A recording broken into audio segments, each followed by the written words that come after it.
अस्सलाम वालेकुम। प्रोग्राम 10 में खुश आमदीद। मैं हूं इमरान सुल्तान। सुप्रीम कोर्ट के आईनी बेंच ने मखसूस नशिस्तों से मुतालिक नजरसानी दरख्वास्तें मुस्तरद करते हुए 12 जुलाई के फैसले को कलअदम करार दे दिया और पेशावर हाई कोर्ट का फैसला बरकरार रखा, जिसके बाद पाकिस्तान तहरीक इंसाफ मखसूस नशिस्तों से महरूम हो गई और ये मखसूस नशिस्तें अब हुकूमती इत्तेहाद को मिल गई हैं। और इन मखसूस नशिस्तों के मिलने के बाद हुकूमती इत्तेहाद जो है उसे 2/3 अक्सरियत हासिल हो गई है। इस 2/3 अक्सरियत का क्या मतलब है? कौन से ऐसे कवानीन है, बिलखुसूस 26वीं आईनी तरमीम और जो इसके इस तरीके इसको रोकने की कोशिश की गई थी, अगर 26वीं आईनी तरमीम में दोबारा तरमीम करके और उसको ट्रू लेटरल स्पिरिट में हुकूमत लेकर आती है तो फिर क्या होगा? साथ ही साथ इस रिजर्व जजमेंट का ये जो मखसूस नशिस्तें थी, इसके फैसले के बाद पाकिस्तान तहरीक इंसाफ की पार्लिमानी सियासत अब कहाँ खड़ी है, उनके पास कितना पॉलिटिकल स्पेस है, इन तमाम चीज़ों का हम जायजा लेंगे। अपने गेस्ट का आपसे तारुफ कराते चलूँ। Kanwar Mohammad Dilshad, secretary election commission, हमारे साथ मौजूद हैं। सर, बहुत शुक्रिया आपके वक्त का। सबसे पहले तो जानना चाहेंगे कि इन मखसूस नशिस्तों के फैसले के बाद पाकिस्तान तहरीक इंसाफ की पार्लिमानी सियासत को आप कहाँ देख रहे हैं? क्योंकि कहा यह जा रहा है कि इस वक्त जो स्पेस थी, पोलिटिकल स्पेस पाकिस्तान तहरीक इंसाफ के पास, वो इंतहाई श्रिंक हो गई है। अब देखा जी, अब ज़ाहिर है कि जो 26वीं अमेंडमेंट के बाद सुप्रीम कोर्ट ऑफ पाकिस्तान जो है वो दो हिस्सों में तकसीम हो गई है। इसमें पहला जो है वो चीफ जस्टिस ऑफ पाकिस्तान है, लेकिन तमाम इख्तियार जो है आईनी तौर पर देखा जाए तो वो सुप्रीम कोर्ट का जो आईनी बेंच है उसके जो सरबराह हैं वो चीफ जस्टिस हैं, तो तमाम इख्तियार उनके पास चले गए, उनके पास मुंतकिल हो गए।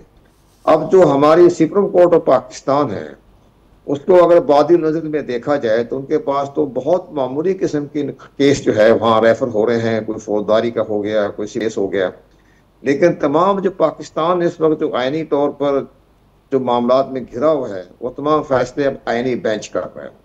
अब आईनी बेंच का मामला ये था कि अभी चूंकि 26वीं अमेंडमेंट जो है वो तहरीक इंसाफ या किसी पार्टी ने भी उसको चैलेंज किया हुआ है, उसका अभी तक जवाब नहीं आया, फैसला नहीं आया, लेकिन वो जो चैलेंज किया गया उसकी कोई कानूनी आईनी हैसियत नहीं है, क्योंकि ये आइन में तरमीम हो चुकी है और पार्लियामेंट ने आइन में तरमीम करने के बाद 26वीं अमेंडमेंट में तमाम इख्तियार जो है वो सुप्रीम कोर्ट के आईनी बेंच को मुंतकिल कर दिए। तो अब ये कहना कि पार्टी का जी अभी तक का फैसला क्यों नहीं आया, उस वक्त तक हियरिंग नहीं करनी चाहिए थी, उसकी तो कोई आईनी हैसियत ही नहीं है। तो पार्लियामेंट में आइन में तरमीम हो चुकी है और जब आइन में तरमीम हो जाए तो बस सुप्रीम कोर्ट ऑफ पाकिस्तान उस आईनी तरमीम को कलअदम करार देने का इख्तियार नहीं है। अब ये फैसला आ गया है, इसमें बेंच ने 7 जजों ने 12 जुलाई जो है 2024 का फैसला जस्टिस मंसूर शाह का वो कलअदम करार दे दिया। अब जस्टिस मंसूर शाह का जो फैसला है वो भी कंट्रोवर्शियल है। वहां वो कंट्रोवर्शियल इसलिए है कि जो इलेक्शन कमीशन ऑफ पाकिस्तान के फैसले को तस्लीम इसलिए नहीं किया कि जनाब ये जो फैसला आया है 12 जुलाई का जस्टिस मंसूर शाह के 8 रुकनी बेंच ने, जिनमें 5 ने तो इस्लाही नोट लिखा और 8 जो थे उन्होंने इसके फैसले हक में दिया। उस पर उन्होंने कहा कि जनाब हमें ये बताया जाए, इलेक्शन कमीशन पाकिस्तान ने जो सुप्रीम कोर्ट ने एफएस दाखिल किया वो उन्होंने एक नजरसानी की दरख्वास्त नहीं दी। उन्होंने कहा हमें ये वजहात की जाए कि जिस पार्टी का वजूद ही नहीं है इलेक्शन कमीशन के पास, जिसने इंट्रा पार्टी इलेक्शन ही नहीं करवाया, जिसने आइन के आर्टिकल 17 की एग्जैक्टली सर ये तो जाहिर है कि पूरी सारी प्रोसीडिंग्स दुनिया के सामने, उस पर हमने आपसे से पहले भी बात की है। मैं ये जानना चाह रहा था यहाँ पे at this point of time, क्योंकि इससे पहले जो आईनी अदालत की बात हो रही थी, फिर वो आईनी बेंच पे जाके मामला रुका था और उसको जो रास्ता रोका गया था। एक तो ये बताइएगा कि क्या अब इस तरमीम में मजीद तरमीम करके उसकी ओरिजिनल जो उसकी लेटर स्पिरिट थी उसमें बहाल किया जा सकता है, कुछ उस तरफ आ सकती है? फिर दूसरा जी नहीं, उसमें गुजारिश ये है कि चूंकि वो नजरसानी की दरख्वास्त जो है वो आईनी बेंच ने मुस्तरद कर दी। अब उसके मुस्तरद करने के बाद कोई रास्ता अब नहीं रहा कि जी वो अब जो है जो अपोनेंट है या तहरीक इंसाफ जो है वो इसकी किस अदालत में जाएंगे। सबसे बड़ी अदालत तो आईनी बेंच था, उन्होंने उसको मुस्तरद कर दिया। अब जब मुस्तरद कर दिया अब कोई रास्ता कोई नहीं है और तमाम तमाम जो पार्टी की जो सीटें या नशिस्तें हैं वो आइन के आर्टिकल 224 और सेक्शन 104 के तहत इलेक्शन कमीशन ने तकसीम करनी है। वो कल तकसीम कर देंगे, ये मंडे को तकसीम कर देंगे, वो तमाम पार्टियां में हो जाएगी। लेकिन मैं बड़ी, इमरान साहब, बड़ी हैरानगी की बात यह है कि 17वीं अमेंडमेंट में जब ये इसका बानी था, इसका जो तख्लीक किया था ख्वातीन की नशिस्तों के बारे में, हाँ। वो जनरल परवेज मुशर्रफ के दौर में हुआ था।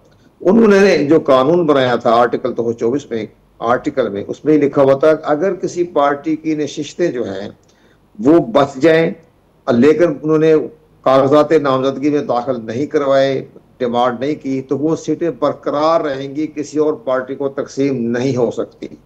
लेकिन 18वीं अमेंडमेंट ने ये उन्होंने ओमिट कर दी और अब ये कहा कि अगर वो सीटें बच जाएं तो फिर दीगर सियासी जमातों में वो तकसीम हो सकती हैं। ठीक, उसके तहत ये उन्होंने फैसला दिया है और दीगर सियासी जमातों में तकसीम हो रही हैं और ये मंडे को तकसीम हो जाएगी। और उसके बाद जो हुक्मरान जमात है उनको 2/3 मेजॉरिटी मिल जाएगी। ठीक। उनके पास मैं उस 2/3 मेजॉरिटी का हुकूमत को जो फायदा आप जो देख रहे हैं, किस हवाले से देख रहे हैं? 2/3 मेजॉरिटी का फायदा किस तरह के कानून साजी के हवाले से आप देख रहे हैं? इसका इमरान सुल्तान साहब बड़ा एक सेपरेट प्रोग्राम करें, कुछ दिनों के बाद ठहर जाएं। अच्छा। इसके बाद जब ये पूरा आइन कानून बन जाएगी, तकसीमें हो जाएंगी, सूबाई कौमी असम्बली में सारे नशिस्तें मिलने के बाद एक बहुत बड़ी अहम आइनी तरमीम जो है आने का तवक्को की जा रही है। और वो जो आइनी तरमीम जो है वो किसी पार्टी के मोहताज नहीं है, ना मौलाना फजल रहमान के किसी के मोहताज नहीं है। खुद अब कुरान जमात के पास 226 हो जाएंगे तो फिर एक आइनी तरमीम आएगी। तो सर कुछ मोटा मोटा उस तरमीम के हवाले से बताइए ना कि उस आप क्या समझते हैं कि क्या क्या चीजें हो सकती हैं? मैं वही तो जानना चाह रहा था आपसे। नहीं, वो आइनी तरमीम का हमारा एक तजिया है, हमारी एक ज़हर है, हम उस पार्टी का हिस्सा तो नहीं है, लेकिन हमें जो महसूस हो रहा है कि इतना बड़ा अहम फैसला किस तरह आ गया, आइनी बेंच बन गए, 26 अमेंडमेंट हो गई, इस तरह मामला हो गया, तो आइनी तरमीम से मुमकिन है कि हमारे जो इंतखाबी इस्लाहात जो है उसके बारे में कोई ऐसी तरमीम की जाएगी कि जिसके बाद जो हमारी हुक्मरान जमात भी देखती रह जाएगी कि कैसे हो गया, किस तरह हो गया। तो ये होना है और इसमें तरमीमें आनी है क्योंकि हमारे मुल्क का यानी आप ये कहना चाह रहे हैं कि हुक्मरान जमात जो है वो भी मुतासरीन में भी शामिल हो सकती है उस मुमकिन आईनी तरमीम से? और कुरान जमात के पास तो कोई दमखमी नहीं है, उन्होंने क्या करना है उसके बारे में। जिस वक्त 26वीं अमेंडमेंट आई उस वक्त भी इन्होंने बड़ी गेम खेली थी कि किसी तरीके से 26वीं अमेंडमेंट ना आए, उन्होंने बड़ी गेम खेली थी वो। लेकर बिलावल जरदारी ने बड़ी जंग लड़ी और रात दिन उन्होंने ये कर दिया और उसके बाद फजल रहमान के घर चक्कर कटवाए ने 50-60, उसके बाद ये आ गई। लेकिन कुरान जमात के किसी ने इस पर 26वीं अमेंडमेंट की हमायत नहीं की थी, खामोश बैठे हुए थे, देख रहे थे, लेकिन बिलावल जरदारी ने सारा काम किया। तो ये सारी चीजें जो है उन्होंने अदालतों में बिल्कुल देख लिया, उन्होंने अपने हिसाब में बैठा दिया और हमारे इंतखाबी इस्लाहत भी हो जाएगी। इलेक्शन कमीशन को भी ज़ाहिर है कि बड़ी पावर दे दी गई है।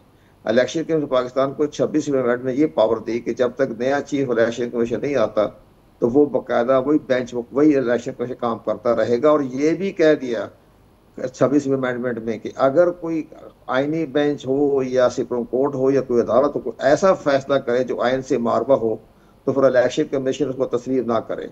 तो ये भी बहुत बड़ी इख्तियारात दिए गए हैं इलेक्शन कमीशन पाकिस्तान को। चलें सर, देखते हैं कि इसके आगे क्या असरात आते हैं और जो आप एक खदशे का इजहार कर रहे हैं वो खदशा किस तरह का होता है, किस तरह की इस्लाहात होती है और उसके साथ हमारा पॉलिटिकल सिस्टम, हमारा जुडिशल सिस्टम जो है वो किस तरह तब्दील होता है। बहुत बहुत शुक्रिया। कवर मोहम्मद दिलशाद, साबिक सेक्रेटरी इलेक्शन कमीशन, हमारे साथ मौजूद थे, आपका बहुत शुक्रिया। और अब हमारे साथ मौजूद है माजिद निज़ामी साहब, सहाफ़ी तज्ज़ियाकार, बहुत शुक्रिया आपके वक्त का। सबसे पहले तो मैं ये जानना चाहूँगा, आपसे अभी बात करने से पहले कंवर दिलशाद साहब हमारे साथ मौजूद थे और उन्होंने कहा कि देखते जाइए ये जो 2/3 अक्सरियत इस वक्त हुकूमत के पास आ गई है, इसके बाद कुछ ऐसी बड़ी तरमीम आ सकती हैं कि हमारे सियासतदान जो हैं वो देखते रह जाएंगे। आगे आपकी क्या रीडिंग है सर इस पे? जी बहुत शुक्रिया। मुझे तो ये सारा मामला उस प्रोसेस की कंटिन्यूएशन लग रही है जो पिछले 2 से 3 साल से जारी है और इसके अंदर कई ऐसे मुकामात आए कि जहां पर यह खदशा था कि जमहूरियत को नुकसान होगा और फिर यही हुआ कि जमहूरी अमल को नुकसान हुआ। इस सारे मामले के अंदर मुझे इलेक्शन कमीशन ऑफ पाकिस्तान का किरदार भी खासा मुतनाज़िया नजर आता है। जब हम खुसूसन इस फैसले में देखते हैं कि उन्हें सुप्रीम कोर्ट की जानिब से यह हुक्म दिया गया कि वो इस मामले पर कुछ मखसूस अहकाम जारी करें, हाँ। तो उनकी जानिब से मुकम्मल डिटाई के साथ इस चीज से इनकार किया गया। तो जब आप एक इदारे का इनकार देखते हैं कि वो सुप्रीम कोर्ट ऑफ पाकिस्तान के फैसले को मानने को तैयार ही नहीं है और वो इंतजार में है कि उसे कहीं और से कोई हुक्म आए, तो उससे ये पता चलता है कि सिस्टम के अंदर जो मुख्तलिफ इदारे हैं, क्या वो इंतजामिया है, क्या वो हुकूमत है, क्या वो इस्टेब्लिशमेंट है, वो एक प्रॉपर प्लान के साथ चलना चाह रहे हैं और उस प्लान के अंदर जो भी खामियां होंगी या जो रुकावटें होंगी उन्हें दूर किया जाएगा। तो ये जो हालिया फैसला है, इसके अंदर भी हमें ये चीज वाज़ेह नजर आती है कि जब हम इसको एक लार्जर पिक्चर में कनेक्ट करके देखते हैं तो पता ये चलता है कि ये मुमकिन नहीं था कि एक कौमी असम्बली जो 26वीं आईनी तरमीम कर चुकी है, जो कि एक मुतनाज़िया तरीन आईनी तरमीम है, उसके बाद उसका जो स्कोर कार्ड है या जो उसका चेस बोर्ड है वो फिर वापस ऐसे नंबर्स के ऊपर आ जाए कि जहां पर कौमी असम्बली में या सेनेट में कोई तरमीम करनी हो तो हुकूमत को मुश्किल का सामना हो।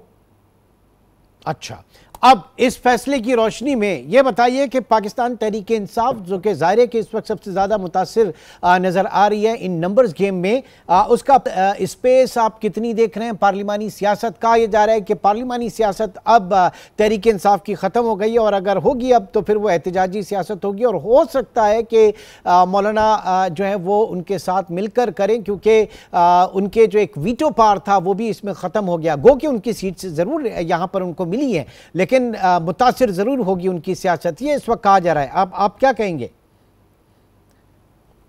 जी बिल्कुल, इस वक्त तहरीक इंसाफ को एक नई हिकमत अमली की जरूरत है, क्योंकि एक चीज वाज़ेह है कि अगर पाकिस्तान भारत की जंगी कशीदगी के पास कोई मुज़ाकरात की गुंजाइश निकल भी रही थी या मुलाकातों की बात हो रही थी, बैरून मुल्क से आने वालों के राब्ते थे, तो वो सारी चीजें बाकायदा वापस जीरो पे आ चुकी हैं। तो ये बात दुरुस्त है कि तहरीक इंसाफ को अब मेरा ख्याल है नेशनल पॉलिटिक्स और इमरान खान की रिहाई से पीछे हटते हुए अपनी खैबर पख्तूनख्वा की हुकूमत को बचाना होगा। ये ज्यादा इंपॉर्टेंट है। उसकी वजह यह है कि अब ये जो एक मज़हका खेज फैसला आया है, उसके अगर हम नंबर्स देखें तो एक बड़ी अजीबोगरीब सूरत हाल सामने आती है कि खैबर पख्तूनख्वा की जो असम्बली है 145 मेंबर्स की असम्बली है, जिसमें अपोजिशन के सिर्फ 22 लोग हैं और उन 22 लोगों को 30 मखसूस नशिस्तें दे दी जाएंगी। तो एक तो ये भी समझ से बालातर है। दूसरा ये कि जब वो नशिस्तें उन्हें मिलेंगी तो उनका नंबर ऑटोमेटिकली 52 पे चला जाएगा और अगर आपको खैबर पख्तूनख्वा में वज़ीर-ए-आला बनाना है तो आपको मजीद 20 से 22 लोग चाहिए होंगे जिनका फॉरवर्ड ब्लॉक बनाकर आप वहां पर हुकूमत उलट सकें। यानी वो जो आजाद इंडिपेंडेंट कैंडिडेट हैं वो इस वक्त उनकी अहमियत होगी। और जो इससे पहले बात की जा रही थी, यहाँ से गंडापुर कह रहे थे मैं कभी भी असेंबली तोड़ सकता हूँ, फिर वहां से इमरजेंसी की बात हो रही थी, तो ये सारी चीजें मामलात साइडलाइन हो गए, अब तो गेम ही पलट गया एक तरीके से। जी बिल्कुल, और गेम पलट चुका है और उसके ऊपर एक अदालती मोहर भी लग चुकी है और उसके ऊपर अमल दरामद कराना हुकूमत के लिए ज्यादा आसान हो गया। हमारे सामने 26वीं आईनी तरमीम की मिसाल है कि जिसमें अपोजिशन की जमातों से, छोटी जमातों से मुशावरत जारी थी, उनसे मुज़ाकरात हो रहे थे, मुख्तलिफ नुकात के ऊपर बहस हो रही थी और रात गए तक ये चीजें होती थी। तो अब हुकूमत उस मुश्किल से निकल आएगी, उन्हें ऐसी फिक्रमंदी की कोई जरूरत नहीं होगी, उनके पास अपना एक सफिशिएंट नंबर होगा। अब जिस तरह खैबर पख्तूनख्वा, पूरे खैबर पख्तूनख्वा से 6 MNAs जीत के आए हैं हुकूमत के, मतलब उसमें पीपल्स पार्टी भी है, नून लीग भी है, JUIF भी है, उन 6 MNAs को 10 सीटें दे दी जाएंगी। तो अब जब इस तरह की मज़हका खेज नंबर गेम होगी तो उसके बाद फिर हुकूमत कोई भी रिजल्ट हासिल कर सकती नहीं। लेकिन ये कोई भी रिजल्ट हासिल करने वाली बात जाहिर है कि ये खुद हुकूमत की पॉलिटिक्स में या पाकिस्तान के सियासी निज़ाम के फेवर में जाएगी, या आप समझ रहे हैं कि इससे इंतशार बढ़ेगा? देखिए, मेरे ख्याल में तो बिल्कुल फेवर में नहीं जाएगी, इंतशार बढ़ेगा। लेकिन चूंकि इस वक्त सेटअप को या सिस्टम को ताकतवर हलकों की हिमायत हासिल है, तो इसलिए फिलहाल इस निज़ाम को कुछ होता नजर नहीं आ रहा। और हमने ये देखा है कि पहले भी एक दो ऐसे मुकाम आए कि जहां पर निज़ाम की सपोर्ट के लिए रियासत के तमाम इदारे खड़े रहे। तो इसलिए मुझे नहीं लगता कि इससे कोई इंतशार में मजीद इजाफा होगा। हाँ, तारीखी तौर पर हुकूमत की नाकामियों में और उनकी नाअहली में इजाफा हो सकता है। तारीखी तौर पे लोग हो सकता है 5 साल बाद 10 साल बाद ये कहें कि उस वक्त ये फाश गलतियां की गई थी, संगीन अक़दामात हुए थे। लेकिन फिलहाल सिस्टम को मुझे कोई खतरा नजर नहीं आ रहा, और सिस्टम ने जो चीजें प्लान की हुई हैं उनकी जानिब सिस्टम कामयाबी से बढ़ेगा। ओके, आपने कहा फाश गलतियों, तो फाश गलतियों का एक मंबा अगर उठाकर देखें जहां से ये रूट कॉज है इस पूरे जो है वो सिनेरियो की, वो था इंट्रा पार्टी इलेक्शन। अगर तहरीक इंसाफ उस वक्त बर वक्त इलेक्शन अपने नहीं करा लेती, इंट्रा पार्टी इलेक्शन, तो आज शायद ये नौबत नहीं आती। गलतियां करती हैं तमाम सियासी जमातें, जो हैं वो गलतियां होती हैं, और सियासत नाम ही मुमकिनात का है। तो ऐसे में लर्निंग क्या है इस पूरे एपिसोड में, लर्निंग क्या है सियासी जमातों के लिए? जी बिल्कुल, ये आपकी बात दुरुस्त है कि सियासी जमातों के लिए इसमें लर्निंग ये है कि वो अपनी कागजी कार्रवाई को मुकम्मल रखें और ऐसी टेक्निकल ग्राउंड्स फ्राहम ना करें कि जिनकी बुनियाद पर उन्हें किसी भी रियासती इंतकामी कार्रवाई का निशाना बनाया जाए। लेकिन इस इंट्रा पार्टी इलेक्शन में भी हमारे सामने एक दो ऐसी मिसालें मौजूद हैं कि जिसमें मुस्लिम लीग नून के जो इलेक्शंस थे उनके ऊपर जब हेयरिंग हो रही थी तो ऐसे रिमार्क्स भी आए कि आपको 6 हफ्ते दे देते हैं, चलें आप कुछ ना कुछ इलेक्शंस का कर लें।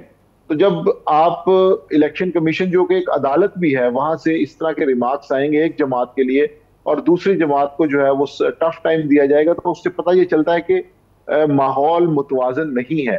और जब माहौल मुतवाजन ना हो तो उस वक्त सियासी जमातों की जिम्मेदारी में इजाफा हो जाता है कि वो कोई ऐसी गलती ना करेंगे जिससे मुस्तकबिल में उन्हें नुकसान हो। तो ये बात दुरुस्त है कि पॉलिटिकल पार्टी, यानी सियासी जमातों को बहुत सोच समझकर अपने कार्ड्स प्ले करना हो सियासी माहौल के अंदर रहकर, वरना इसी तरह के चेकमेट जो है वो हो जाएंगे सियासी शतरंज पर। बहुत बहुत शुक्रिया, thank you very much. Majid Nizami हमारे साथ मौजूद थे। नाज़रीन, ब्रेक की कॉल है, ब्रेक के बाद इसी मौजू को मजीद आगे लेकर चलते हैं।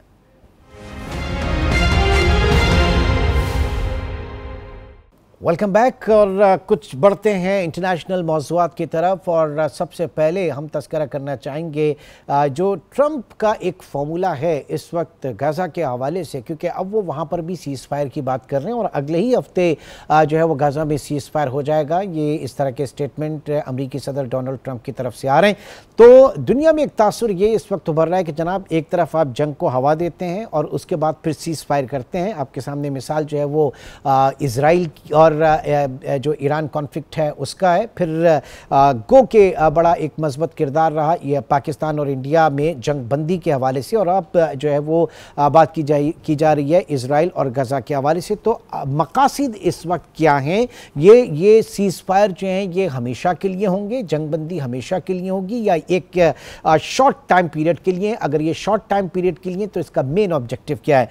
Major general Zahid Mahmood retired इस वक्त हमारे साथ मौजूद हैं। सर, बहुत शुक्रिया आपके वक्त का। सबसे पहले तो जानना चाहते हैं कि ये प्लान क्या है जो इस वक्त गाज़ा के हवाले से सामने आ रहा है, और फिर उसमें यह भी कहा जा रहा है कि अरब स्टेट्स जो हैं वो एक मॉनिटरिंग कमेटी बनाकर और उसको मॉनिटर करेंगी पूरे वहाँ के निज़ाम को। क्या आपने कंसीव किया? पहले तो ज़रा मैं ये जानना चाहूँगा। जी, thank you very much for the invite. देखिए, मैं पर्सनली समझता हूँ कि ये एक्सटेंशन है अब्राहम अकॉर्ड का जी, जिसको वो आगे लेकर चलना चाहते हैं, क्योंकि वो खुद इसके साथ काफी अटैच रहे हैं अब्राहम अकॉर्ड के साथ, और उनकी फैमिली का भी काफी इसके अंदर कहीं ना कहीं अमल दखल रहा है। तो प्रॉब्ली उसकी एक्सटेंशन करना चाहते हैं। They want to take it beyond UAE और बहरीन से आगे मिडिल ईस्ट में और फिर अफ्रीका में, क्योंकि यही वही जगह है जहाँ पर इनका थ्रेट भी इस्टेब्लिश हो रहा है। देखिए, स्पिरिट ऑफ अब्राहम अकॉर्ड तो बेसिकली इसी चीज पे बनाई गई थी कि जो अब्राहमिक रिलीजन्स हैं तीनों, वो को एग्जिस्टेंस के साथ रहे। लेकिन ये डिपेंड करता है कि उसको उसका जो पास्ट है, जो रीसेंट पास्ट खासतौर पे और जो प्रेजेंट भी है, वो उसके अंदर एक शकूक शुबहात पैदा कर देते हैं। जिस तरीके से जेनोसाइडल एक्शन हुआ है, तो आप अकॉर्ड और पीस में तो रिलीजन को फाउंडेशन और बेस बना के स्टार्ट ऑफ ऑल रिलीजन्स की बात कर रहे हैं, उसको आप फंडामेंटली जोड़ना चाह रहे हैं कि एक ही खुदा के ये मज़ाहिब है, तो ये क्यों नहीं को एग्जिस्टेंस। लेकिन को एग्जिस्टेंस के लिए जो इजराइल है, जो जूइश लॉबी है या जूइश एप्लीकेशन है, वो जेनोसाइडल है इन नेचर। तो there are lot of confusion. तो बस वो एक क्रेडिट लेना चाहते हैं। देखिए, प्रेसिडेंट ट्रंप जो है वो अपनी पर्सनैलिटी वैसे भी उनकी इतनी एम्बिग्युइटी में रहती है कि वो हर बात कर देते हैं जी, हर हाँ। चीज कर देते हैं कभी, और वो ऑप्शंस ओपन रखते हैं ताकि कल कोई चीज हो तो क्लेम कर सके मैंने तो ये भी कहा था, मैंने ये नहीं कहा था, वॉर से हमारा कोई लेना देना नहीं है, this is none of our business, और आप 2 दिन बाद वॉर में कूद भी जाते हैं। एग्जैक्टली। तो एक एम्बिगियस पर्सनैलिटी उन्होंने रखी है, एक पॉलिटिकल थिएटर एस्टेब्लिश करना चाहते हैं। बेसिकली इज अ बिजनेसमैन, वो आई थिंक इंटरनेशनल पॉलिटिक्स को, जियो पॉलिटिक्स को, प्लस जितने भी पॉलिटिक्स हो रही है दुनिया के बीच में, उसमें उन्होंने एक बिजनेस मॉडल जो है या बिजनेस की जो अप्रोच होती है वही अप्रोच आपने पॉलिटिक्स में लेके आगे। हाँ। तो उसके इम्प्लीकेशंस हम देख रहे हैं कि uncertainty is more and certainty is very very less. तो मैं इसको समझता हूँ कि अब्राहम अकॉर्ड को वो एक्सटेंड करना चाहते हैं, लेकिन उसकी सारी चीजें जो पूरी करनी है इजराइल ने, वो पूरी कर सकेगा कि नहीं। एंड सेकेंडली, जैसा कि आपने भी फरमाया कि जो पैलेस्टीनियंस है वो तो मुझे मिसिंग पीस लगते हैं जी, and once you are not on the table तो you are in the menu. तो वो अभी यही हालात है, वो अभी आई डोंट नो कि वो किसको एंड स्टेट को किस तरीके से परसू करेंगे। जब भी वॉर की भी देखिए ना, अभी आपने बात की है कि नेचर ऑफ सीज फायर क्या होगा जी, नेचर ऑफ सीज फायर जो है वो करेगा कि एंड स्टेट पहले नेचर ऑफ कॉन्फ्लिक्ट के साथ रिलेटेड है जी। Ceasefire is a very small thing, conflict का जो मैं देखिए मैं 2 चीजों से रिलेट करूंगा इसको, क्योंकि मैंने मोनोलॉग में ये भी कहा कि एक तरफ आपने हवा दी, और जब आप ये कह रहे हैं कि this is none of our business, तो वहां पे शायद सपोर्ट भी हुआ था इंडिया को पाकिस्तान के केस में।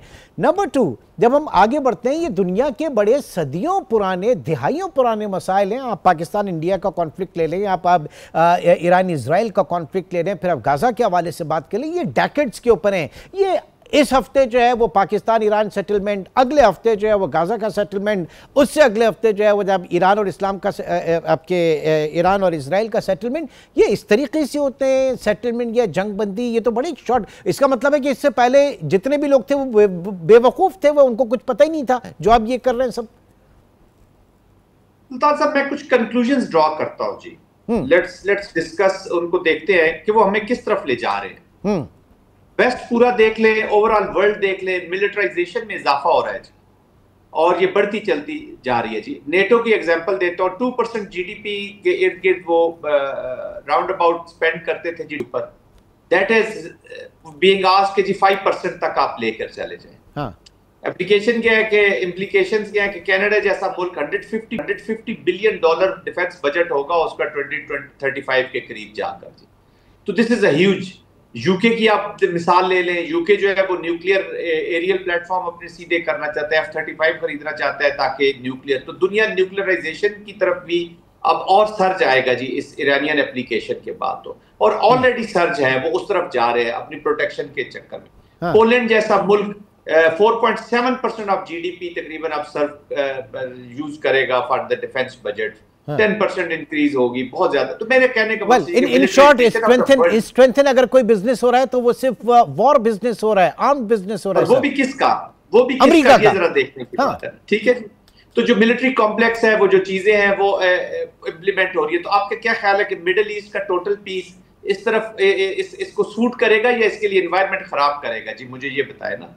तो कौन, अच्छा दूसरी तरफ आप एक और कंक्लूजन ड्रॉ कीजिए, देखिए जरा इसको या इसका एनालिसिस कीजिए कि जो वर्ल्ड इंटरनेशनल मैकेनिज्म्स हैं कॉन्फ्लिक्ट मैनेजमेंट के या मिटिगेशन के या रेजोल्यूशन के, वो कितने अंडरमाइन हो रहे हैं। अब ये न्यूक्लियर कॉन्टेक्स्ट, ईरान की एग्जांपल सामने आपके पड़ी हुई है कि जो IAEA है उसको कितना, उसको तो इट्स अ डेड इदारा ना, आज किधर है, वेयर इज IAEA, मुझे बताइए है, डज इट एग्जिस्ट? नो, तो वो एग्जिस्ट तो करती नहीं है, वो कुछ कर नहीं सकी, अपनी साइट्स को भी नहीं बचा सकी, ना वॉर को बचा सकी है। फिर वो जो रिपोर्ट देती है उसको कोई नहीं सुनता, रिपोर्ट वही है जो व्हाइट हाउस ओवल ऑफिस से आएगी। इवन तुलसी गबार्ड भी, इंटेलिजेंस इदारे भी कोई अगर अमेरिका की रिपोर्ट देते हैं तो नहीं, वही रिपोर्ट होगी जो टीम की आएगी। तो कहने का मकसद ये है, मैं कोई क्रिटिक नहीं कर रहा, ये मैं वो एनवायरनमेंट है जो हमारे सामने इंडिया पाकिस्तान कॉन्टेक्स्ट में the role is very positive. That's why I say कि यहाँ पे अभी तक का रोल पॉजिटिव है, लेकिन इस पिटारी में से कौन सा सांप निकलेगा, कौन सा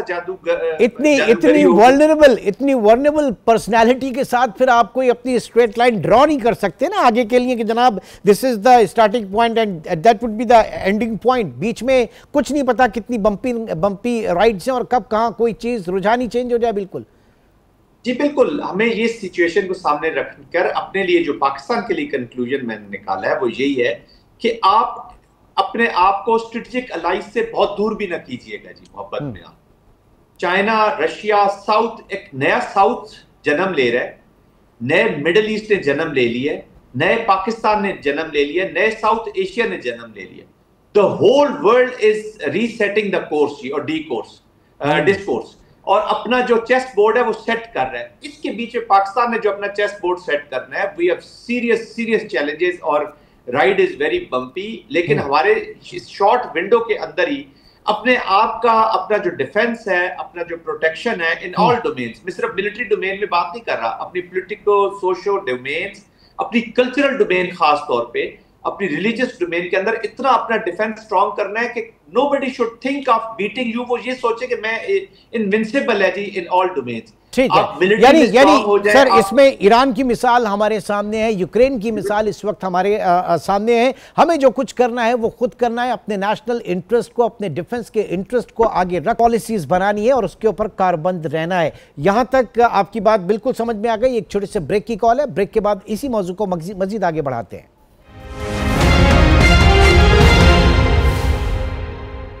welcome back. Major general Zahid Mahmood retired हमारे साथ मौजूद हैं। जनरल साहब, ये फरमाइएगा कि इब्राहिम अकॉर्ड की हम बात कर रहे हैं और इस कॉन्फ्लिक्ट से पहले गजा का जो मामला था 7 अक्टूबर का, उससे पहले बहुत इसमें हलचल हुई थी और उसके बाद ये बिल्कुल साइड लाइन हो गया था। तो आप जो मुस्लिम वर्ल्ड है, इस्लामिक ब्लॉक, आप उसको किस तरह से देख रहे हैं कि क्या ट्रंप जो फार्मूला लेकर आ रहे हैं वो एक्सेप्टेबल होगा? और फिर गजा के अंदर जो बात की जा रही है सीज फायर की, और उसके लिए आप क्या समझते हैं कि या जो कंडीशंस होंगी वो पैलेस्टाइन को, गाजा के लोगों को एक्सेप्टेबल होंगी? तीसरी चीज पॉइंट इसमें और जोड़ दीजिएगा कि किसी भी मुज़ाकरात से पहले एक बहुत बड़ी एक लहर जो है आप देख रहे हैं बर्बरियत की, जारियत की इजराइल की तरफ से, ताकि वो उस मुज़ाकरात की टेबल के ऊपर भी जो है वो अपना हावी हाथ रख सके। जी बिल्कुल, देखिए एनवायरनमेंट इस वक्त मुज़ाकरात की बिल्कुल ही नहीं है। उसकी वजह यह है कि एक पार्टी, मैंने जैसे पहले कहा है कि Palestinians are of the table जी, मुझे तो कहीं नजर नहीं आ रहे हैं। बहरहाल चीजें, बातचीत, काफी चीजें ऐसी हैं सुल्तान साहब जो बैकयार्ड में चल रही हैं जी, ऑलरेडी थ्रू अदर चैनल्स काफी चीजें आगे बढ़ गई। आई थिंक सऊदी अरेबिया का क्रिटिकल रोल होगा जी, सऊदी अरेबिया का, कतर का खासतौर पे, और खासतौर पे सऊदी अरेबिया, क्योंकि सऊदी अरेबिया ने ऑलरेडी एक स्टांस ले लिया।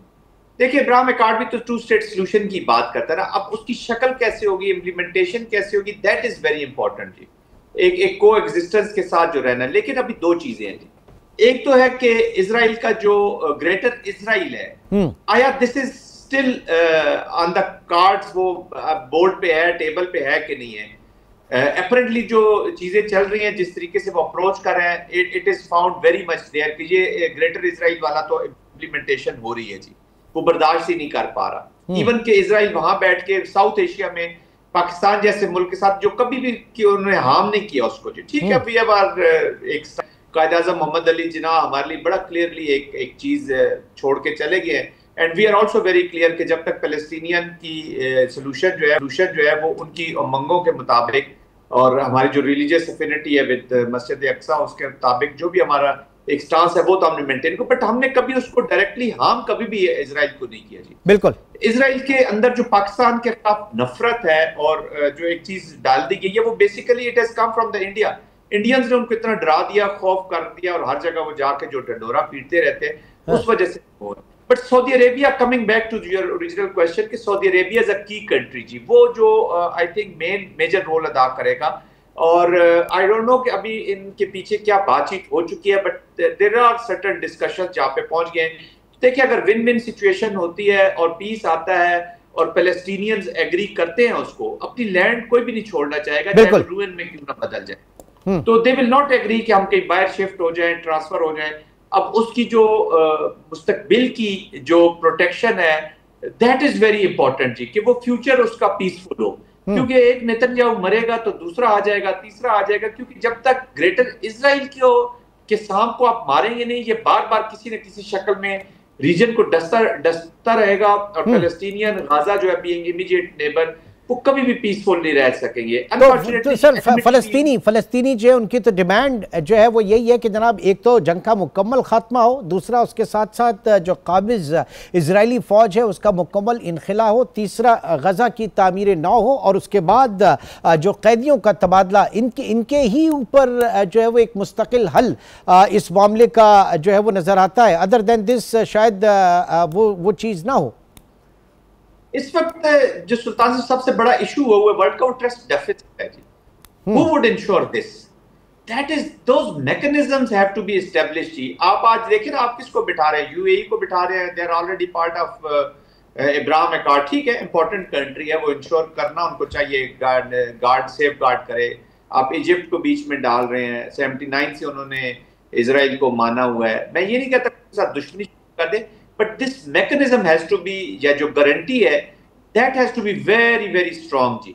जब तक आप उसमें सऊदी अरेबिया शामिल नहीं होता, या जो पैलेस्टीनियंस खुद एज अ पार्टी शामिल नहीं होते, फिर ईरान के भी अगर मामलात, अगर आप हमास और हिजबुल्लाह से जान छुड़वाना चाहते हैं, ये हिजबुल्लाह हमास भी बहुत लेट फिनोमिनाज है जी, अर्ली 82 87 के ये दोनों फिनोमिनाज हैं।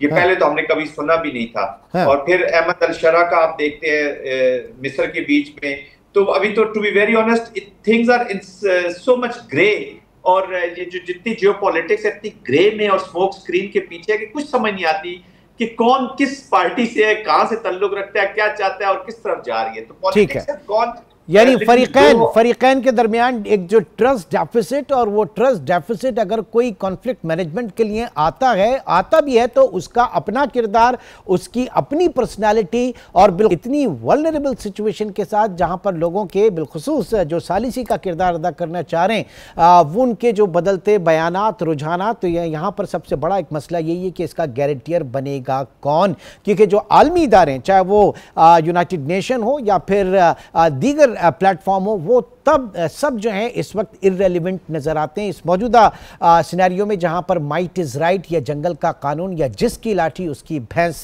का रिवाज हो। बहुत बहुत शुक्रिया, हमारे साथ मौजूद थे major general Zahid Mahmood retired, आपका बहुत बहुत शुक्रिया। नाज़रीन, आज के प्रोग्राम से इतना ही, इंशाल्लाह आपसे कल मुलाकात होगी, अपना बहुत ख्याल रखिएगा, अल्लाह हाफ़िज़।